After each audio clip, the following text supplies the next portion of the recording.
Halo guys, selamat datang kembali di Pojok Seram. Hari ini gue akan menceritakan film yang berjudul Water Monster. Ayo kita mulai.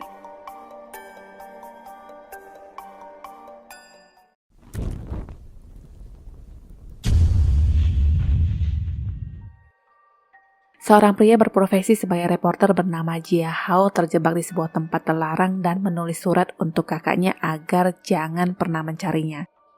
Tak jauh dari di mana dia berada, terlihat ada sesuatu yang muncul di permukaan air. Dia segera menangkap gambar itu dengan kamera jadul dan makhluk itu kembali masuk ke air. Setelah itu terdengar ada suara yang memanggil namanya, dibarengi ada sesuatu yang berenang ke arahnya perlahan.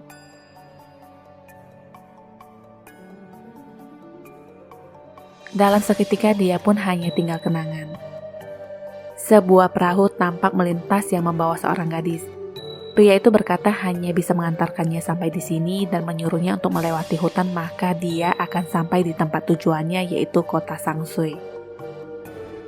Sepanjang hutan dia melihat orang-orang aneh dengan memakai topeng dan ada juga yang ditandu. Gadis itu menyadari sesuatu yang terselip di orang yang sedang ditandu dan membuka penutup wajahnya. Seorang dari mereka langsung berteriak meminta maaf kepada Raja Monyet lalu menanyakan gadis itu siapa. Diceritakan kembali dulu sewaktu gadis ini berusia 6 tahun, dia ditemukan di dalam peti mati oleh ayah angkatnya dan saat itu jugalah namanya menjadi Jia. Status menjadi anak dari seorang detektif dan tumbuh besar bersama seorang adik kecil bernama Jia Hao. Jia sendiri tidak pernah tahu siapa dan dari mana asalnya karena tidak mengingat apapun. Setelah dewasa, Jia menjadi dokter di kepolisian kota Shanghai. Karena banyak membantu memecahkan kasus bersama ayahnya, namanya pun berkibar. 2 bulan lalu, Jia tidak henti mendapatkan surat kosong dan sebuah kalung.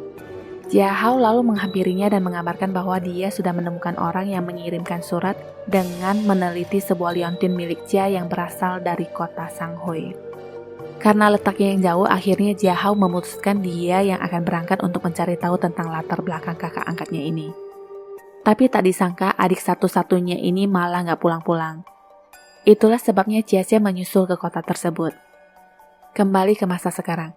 Jia menodongkan senjata dan menanyakan kenapa lancana adiknya bisa bersama orang itu. Seorang pria datang lalu memperkenalkan dirinya yang bernama Xiao Tian yang berstatus sebagai wali kota. Xiao Tian mengaku mendapat surat dari kepolisian untuk membantu Jia dalam melakukan penyelidikan. Akhirnya Jia pun ikut dengannya. Sepanjang jalan, Xiao Tian menceritakan bahwa di kota mereka ada sesosok makhluk mitologi yang mereka sebut Dewa Monyet Air yang dihormati semua warga. Mereka menyembahnya agar selamat dari bencana. Bagi yang melanggar pantangan akan dikenakan hukuman berat. Seseorang tampak memperhatikan dan mengikuti mereka dari semak-semak. Xiao Tian mengantar Jia ke sebuah rumah dan berkata adiknya dulu juga tinggal di sana. Jia masuk ke dalam dan merasa ada suara nyanyian dan bayangan beberapa orang yang berdiri di sana. Di sana juga masih terlihat jejak-jejak peninggalan Jia Hao.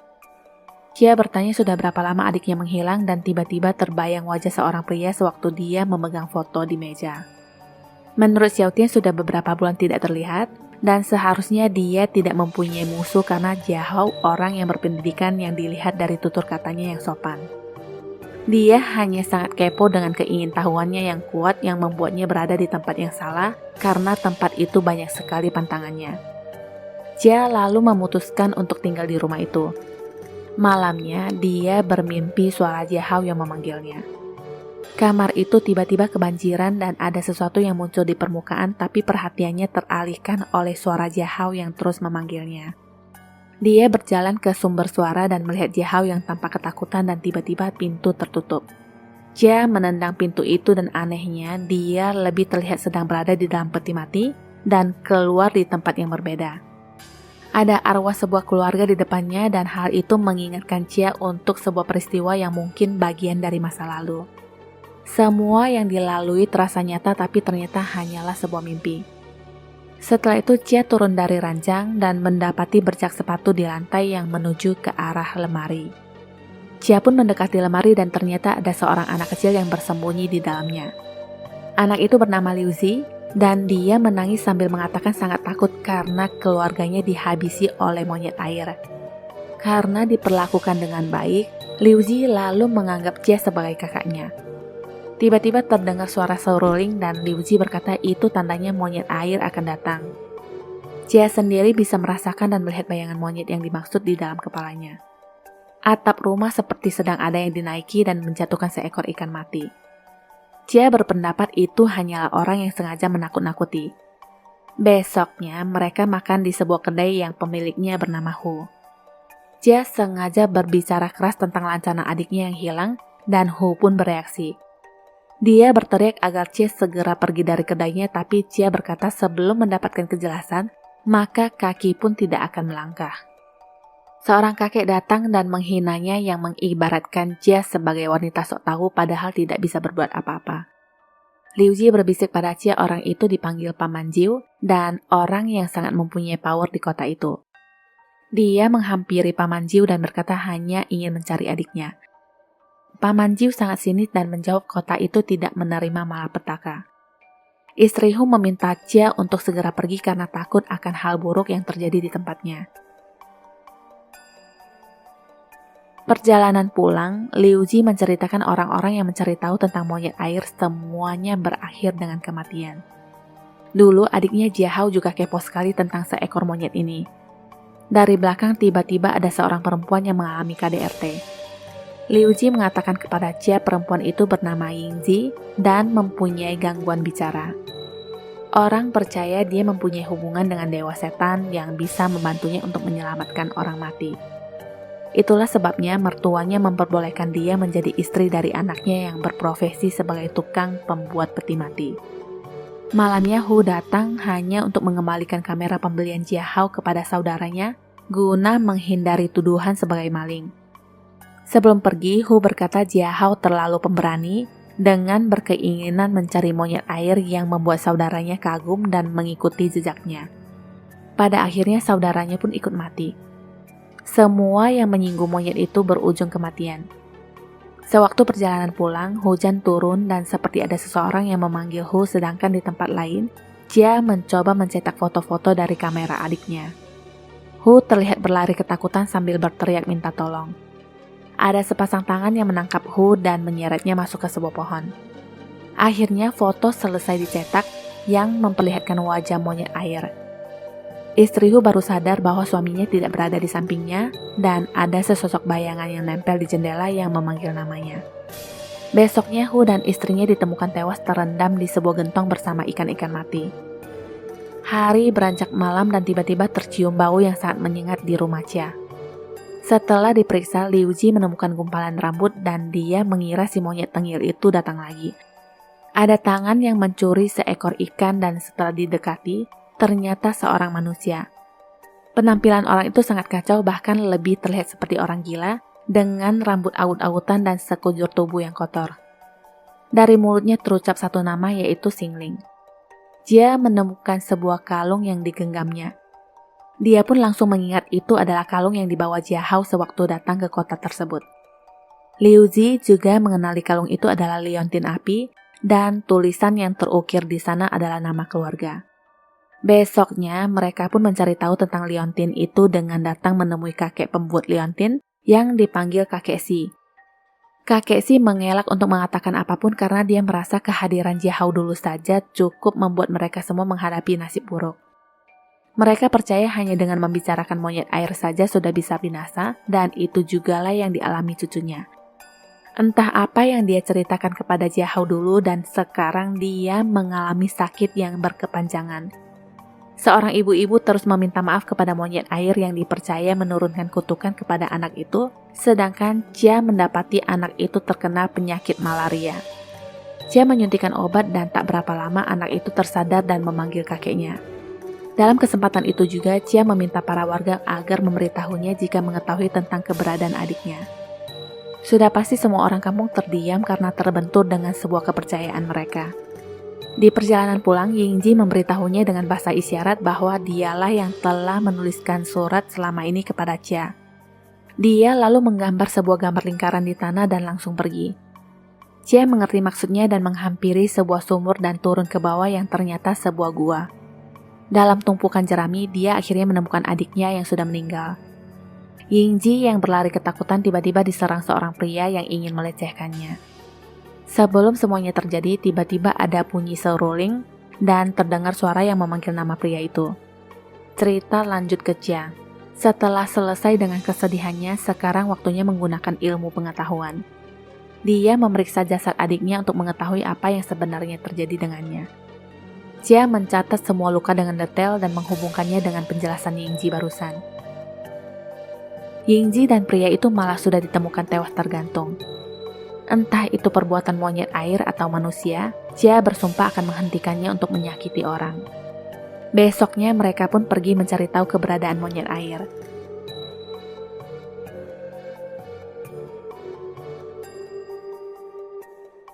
Seruling berbunyi dan Chia mendapatkan gambaran seseorang di kepalanya.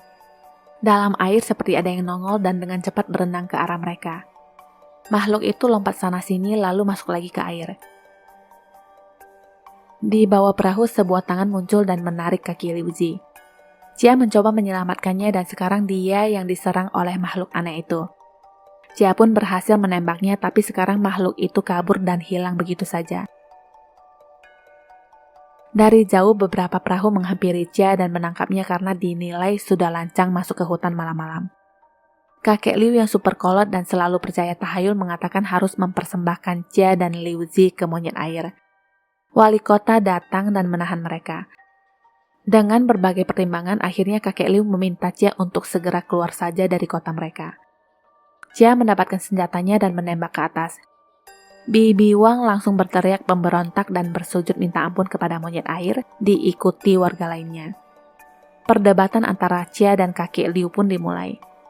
Chia sudah pasti menilai mereka sangat tidak rasional di mana seekor monyet pembunuh dijadikan dewa pelindung dan dibuatkan patung untuk disembah. Dia pun sudah pada puncaknya dan menembak patung monyet tersebut.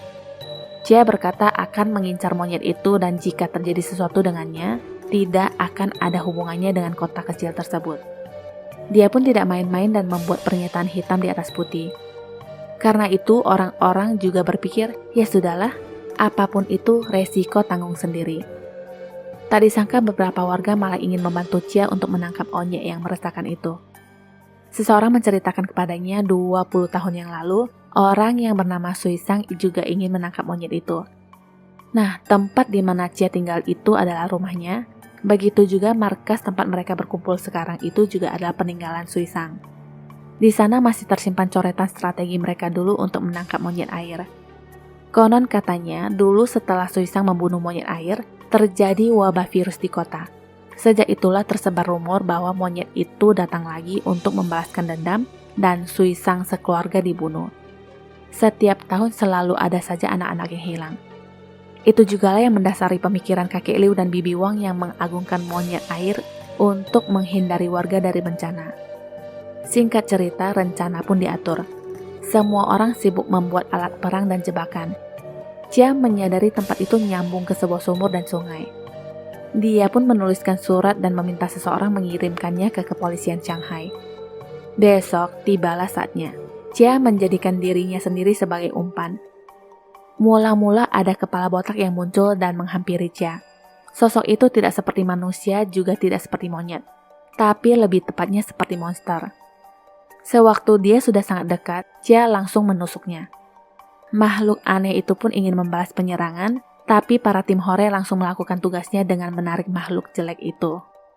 Semua jebakan pun dilancarkan, tapi tetap saja dia masih lincah dan gesit. Sekarang mereka main petak umpet. Di saat mereka semua sedang menunggu untuk penyerangan berikutnya, si ibu yang seperti orang gila itu malah berjalan keluar. Lebih sialnya lagi perangkap yang dipasang macet dan menjadikan kesempatan makhluk itu untuk melakukan penyerangan. Chia berteriak agar semua orang segera pergi karena ada yang sengaja mengacaukan strategi mereka. Dia sendiri diserang yang mengakibatkan kepalanya terbentur. Ada sebuah gambaran masa lalu yang terlihat seorang gadis yang menggendong adiknya dan menaruhnya di dalam peti. Monster itu mendekatinya dan dari belakang si ibu yang disangka gila itu menyanyikan sebuah lagu yang membuatnya terdiam.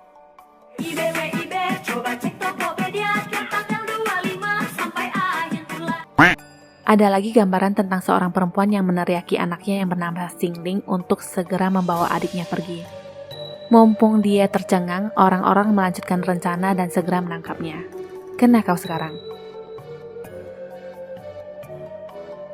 Jia bermimpi tentang sesuatu di mana seorang perempuan yang menyanyikan lagu dan ada seseorang yang memakai topeng di belakangnya. Entah apa yang terjadi, perempuan itu dimasukkan ke dalam sumur.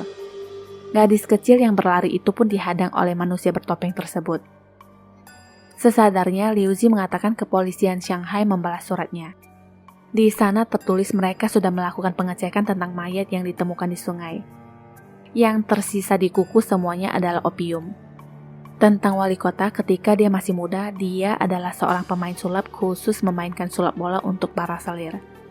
Kakek Liu sendiri memasuki istana sejak kecil yang juga kepala salim yang melayani selir di kekaisaran.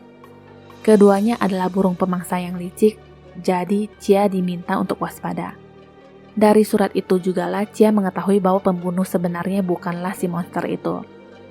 Di luar, orang-orang menghampiri rumah Jia dan Jia pun segera menyuruh Liu Zi untuk segera kabur lewat sumur dan temui kakek Xi. Kebenaran ada di hutan gelap. Monster itu sendiri sudah kabur dan menyisakan mayat yang tergeletak di lantai. Jia ditangkap dan dimasukkan ke dalam kandang. Dosanya pun dibacakan. Tidak hanya itu, ibu-ibu gila itu pun ditangkap. Kebenaran sebenarnya sudah terungkap sebelumnya di mana ibu gila itu ternyata adalah ibu kandung Jia dan nama Jia sendiri adalah Xing Ling.